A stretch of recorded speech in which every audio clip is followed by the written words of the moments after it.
Bonjour Sébastien Lecornu. Bonjour, merci pour votre invitation. Et bienvenue à la grande interview sur CNews et Europe 1. Vous êtes le ministre des Armées, de nouveau reconduit à la tête de ce ministère ô combien stratégique dans la défense de nos intérêts.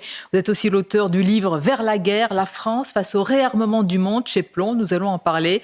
Mais tout d'abord, Sébastien Lecornu, l'actualité, c'est la mort de Jean-Marie Le Pen. Il y a eu hier soir des manifestations de joie à Marseille, à Lyon, à Paris, place de la République, avec des tirs de feux d'artifice et des slogans antifascistes. Quoi qu'on pense du personnage de tel rassemblement, est-ce qu'il vous indigne, comme Bruno Retailleau qui a dit ceci: la mort d'un homme, fût-il un adversaire politique, ne devrait inspirer que de la retenue et de la dignité. Le combat politique, c'est pour les vivants. Et donc il faut poursuivre le combat politique avec les vivants, mais il faut respecter les morts. C'est une affaire de dignité, je crois. C'est quelque chose de même civilisationnel, et Bruno Retailleau a raison de le dire. Évidemment, Jean-Marie Le Pen a été, vous ne l'avez peut-être pas connu personnellement, un adversaire politique. Non, j'étais jeune en 2002, c'est un adversaire politique, mais une fois de plus, je pense que dans le champ civilisationnel, en tout cas dans le rapport personnel que j'entretiens, et avec les morts, et à la mort, il y a une forme de respect qu'il faut avoir, et les scènes de liesse, je crois, disent quelque chose d'assez dégradant sur le rapport que les vivants doivent entretenir avec les morts. Mais une fois de plus, on a ses opinions politiques, et le combat politique continue avec les vivants. Ça me semble simple et de bon sens. Dans l'actualité, justement, ce sont les hommages et les commémorations des 10 ans des attentats de Charlie Hebdo, l'Hypercacher et Montrouge qui occupent nos pensées, nos mémoires dans un contexte de menaces terroristes prégnant. Une menace, Sébastien Lecornu, endogène, dont parle beaucoup le ministre de l'Intérieur, Bruno Retailleau, mais aussi exogène, et donc une menace liée à une capacité de projection liée à des groupes djihadistes au Sahel et au Proche et au Moyen-Orient. D'où vient selon vous, le risque le plus important aujourd'hui par rapport à notre pays? Menace exogène, par définition, souvent plus militarisée, plus durcie, davantage planifiée. Et en fait, ce qu'il faut bien comprendre, c'est qu'aujourd'hui, on a une mouvance djihadiste qui est en train de muter et dont les canaux numériques, d'ailleurs, sont en train de la réorganiser.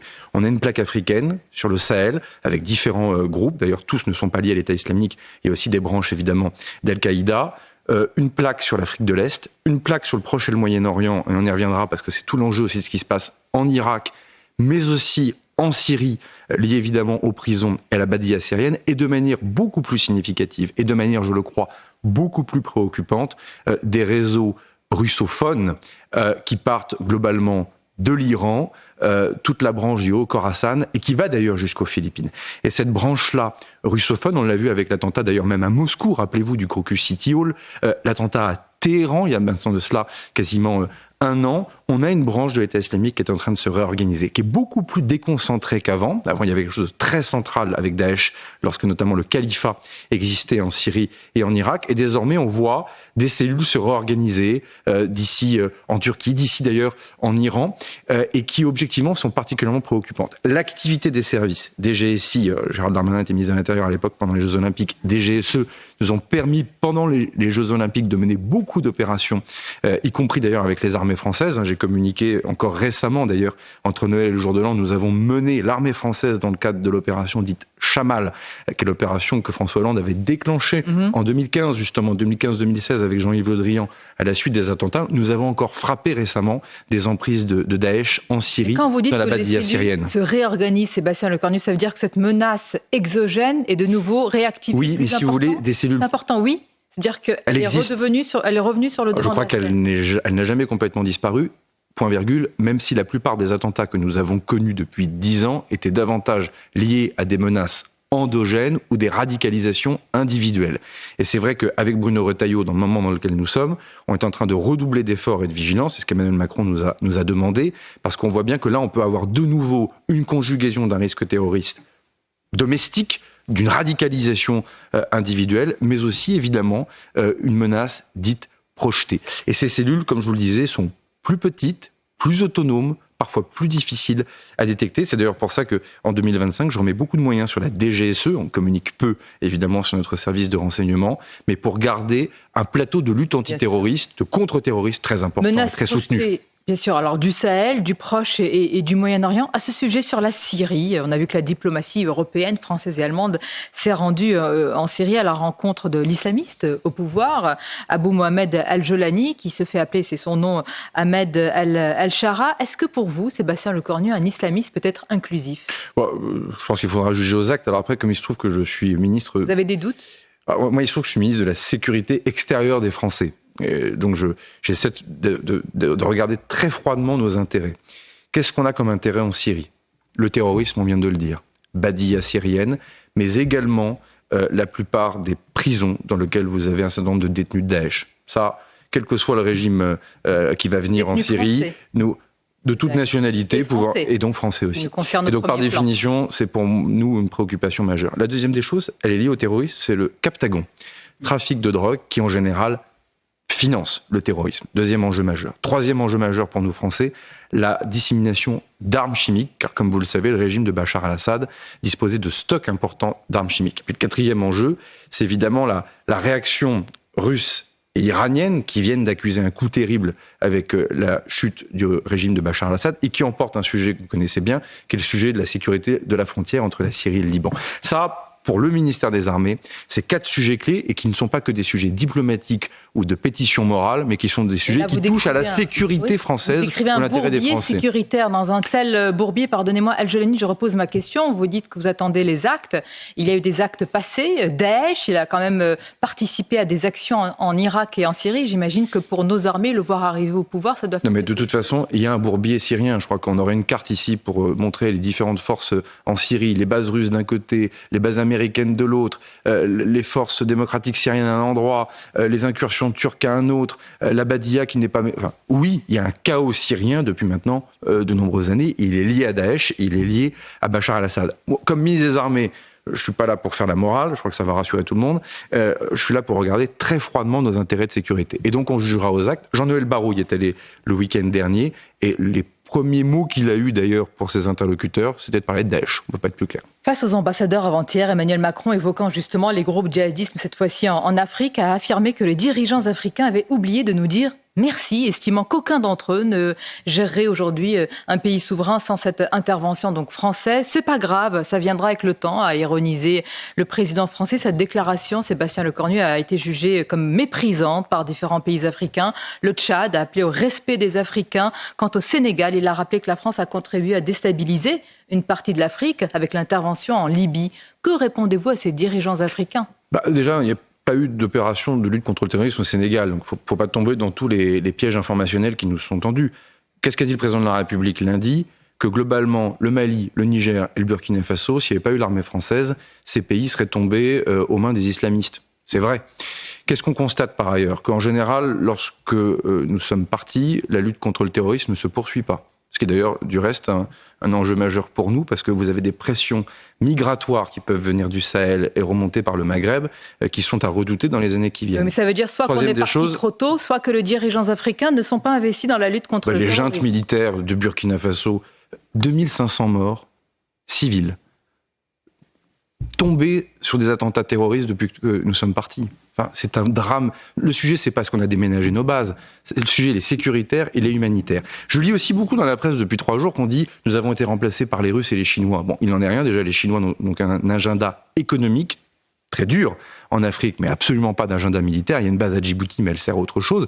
Et les Russes, là où ils ont tenté de nous remplacer, n'y sont pas arrivés. On va parler de notre influence. Mais je vais vous dire une chose juste sur le Tchad. Qu'est-ce que vous dites, voilà, je vais vous dire, notamment aux dirigeants tchadiens, parce que ces mots, en fait, en réalité, ils vous accusent de néocolonialisme. Si j'étais mon propre intervieweur, vous me pardonnez cette coquetterie, vous savez combien de fois nous avons quitté le Tchad depuis maintenant de cela 4 décennies ou 5 décennies ?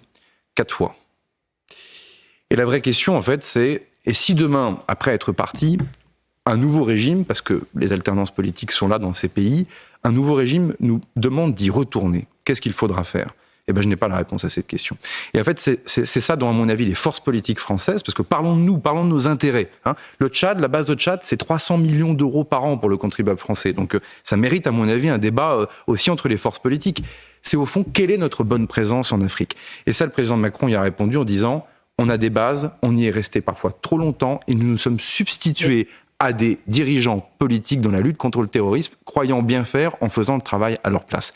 Et, pardon, parce que je ne suis pas que ministre des Armées, je considère aussi que l'influence française en Afrique, elle n'est pas que militaire. Si elle se résume à une base, très franchement, c'est à mon avis complètement une vision 19e siècle, culturelle, économique. Le vrai agenda, il est à mon avis économique. Et je vais vous dire une chose, je pense aussi que nous ferions bien de regarder l'Afrique lusophone, l'Afrique anglophone, on a vu ce que nous avons fait récemment en Éthiopie ou avec le Nigeria, qui sont des pays sur lesquels il y a une attente de France absolument énorme. Regardons déjà l'Afrique francophone, où nous avions quand même une influence. Alors vous niez aujourd'hui l'implantation et l'influence chinoise et russe, mais elle est réelle. D'ailleurs, en capacité... l'influence russe actuelle... En capacité économique, les entreprises, la liste est impressionnante. Pour la langue, la francophonie a reculé.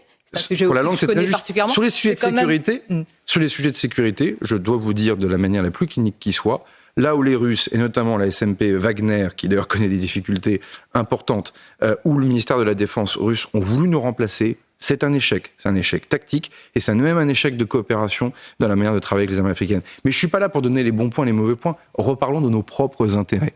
Le président Hollande a eu raison d'envoyer les forces françaises au Mali lorsque Bamako était à 2 doigts de tomber aux mains des djihadistes. Est-ce qu'ensuite nous sommes restés peut-être trop longtemps dans cette opération qu'on appelait Barkhane, avec quand même pratiquement 60 morts pour la France dans cette opération? C'est probable. Et je pense que là, on revient lucidement à un bilan.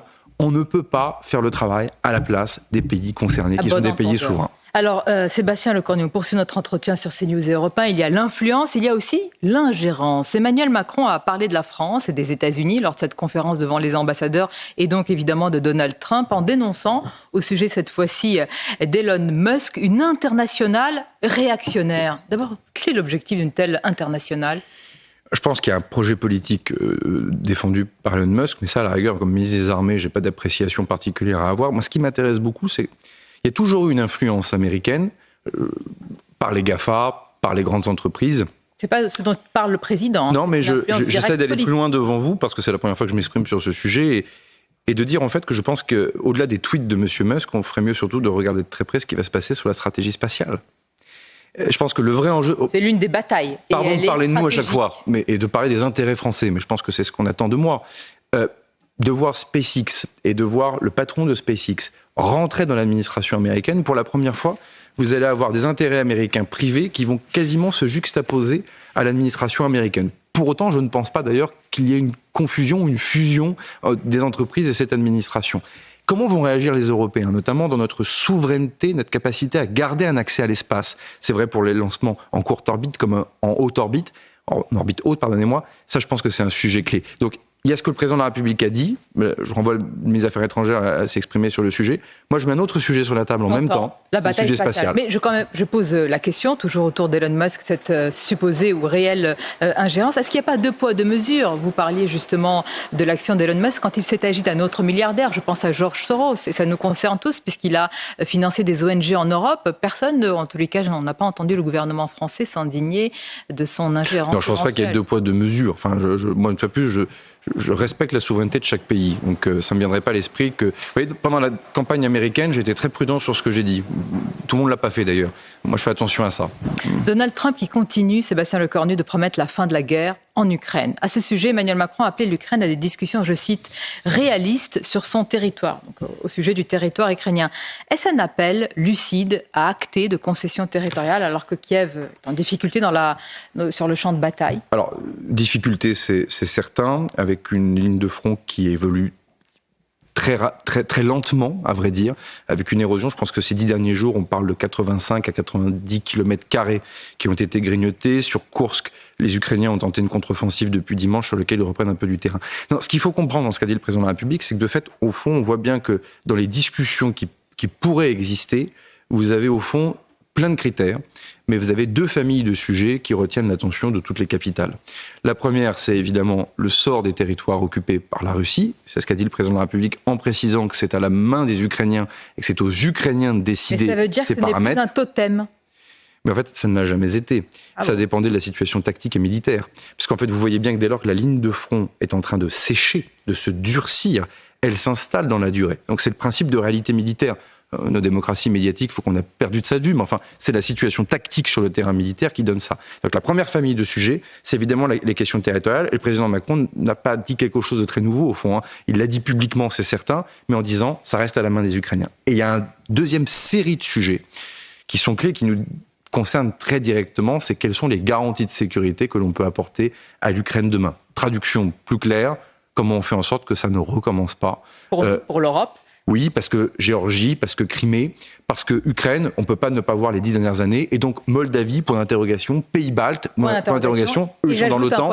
Et Ukraine, le reste de l'Ukraine demain. Et un autre point d'interrogation, monsieur le ministre des Armées, l'Europe de la Défense. Bien sûr. À chaque fois la même question, c'est avec qui l'Allemagne. On considère l'Allemagne comme un partenaire dans cette Europe de la Défense, mais la réalité, est-ce que vous pouvez nous le dire ouvertement et officiellement, si je puis dire, l'Allemagne ne nous considère pas comme un partenaire dans l'Europe de la Défense, elle regarde toujours vers l'OTAN. Oui, alors, général de Gaulle disait dans ses conversations avec Alain Peyrefitte que les Allemands étaient naïfs et qu'ils n'en finissaient pas de s'en remettre indéfiniment aux États-Unis, lesquels Américains ne viendraient jamais complètement au secours de l'Allemagne. Vous voyez, c'est en 1962 ou 63 qu'il dit ça à son ministre de l'Information de l'époque. Donc le problème, il est ancien.